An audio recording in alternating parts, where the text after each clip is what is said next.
Good morning, Coquito. How are you today? Good morning, my dear teacher and friends. I'm so happy to see you. And you? Me too, Coquito. Good morning, my dear students. I love you. I missed you a lot. Welcome to our Cultura Ciudadana class. Okay, Coquito, I have a question for you. Let me know, my dear teacher. What are we going to talk about today? Okay, my dear teacher.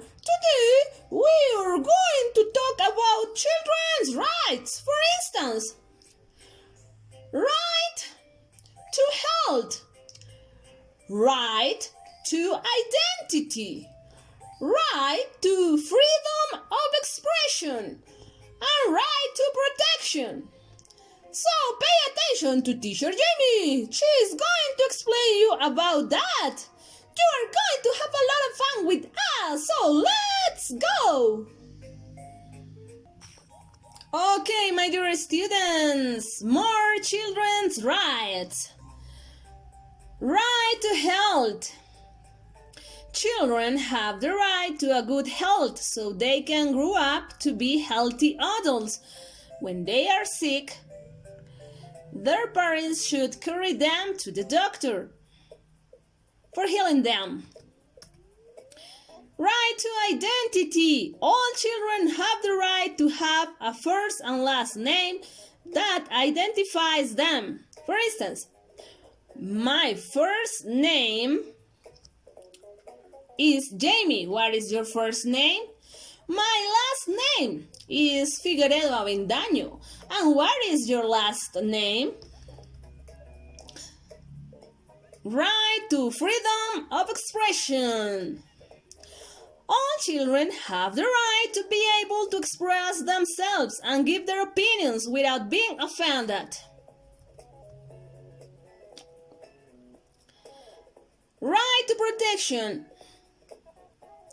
We have child protection. All children should live in a safe environment, free from threats, weapons, discrimination, exploitation, and abuse. Okay, thank you. Thank you very much, my dear teacher. I have learned a lot about children's rights.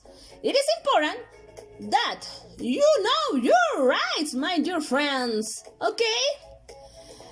In that way, pay attention to Teacher Jamie. She is going to explain you what you have to write in your Cultura Ciudadana notebook. So, let's start. Okay, my dear students, children's rights. Point number 1. En tu cuaderno de Cultura Ciudadana, escribe lo relacionado con los derechos de los niños a la salud, a la identidad, a la libertad de expresión y a la protección en inglés. So you are going to write the date. Today is August 21st, 2020. Right to health. No child should suffer from an illness caused by neglecting to provide medical assistance at the right time. Children have the right to a good health so they can grow up to be healthy adults. Right to identity. All children have the right to have a first and last name that identifies them. Right to freedom of expression. All children have the right to be able to express themselves and give their opinions without being offended. Children can participate in the decision in which they are involved. Right to protection. All children should live in a safe environment, free from threats and weapons. Children must grow up protected to preserve their physical and psychological well-being. No child should suffer exploitation, discrimination, or abuse. Okay, that's all, my dear students and Coquito. It was a pleasure to have you in our Cultura Ciudadana class, so see you the next class. Thank you, my dear teacher. I have learned a lot about today with you and my friends. So, goodbye everybody. See you later.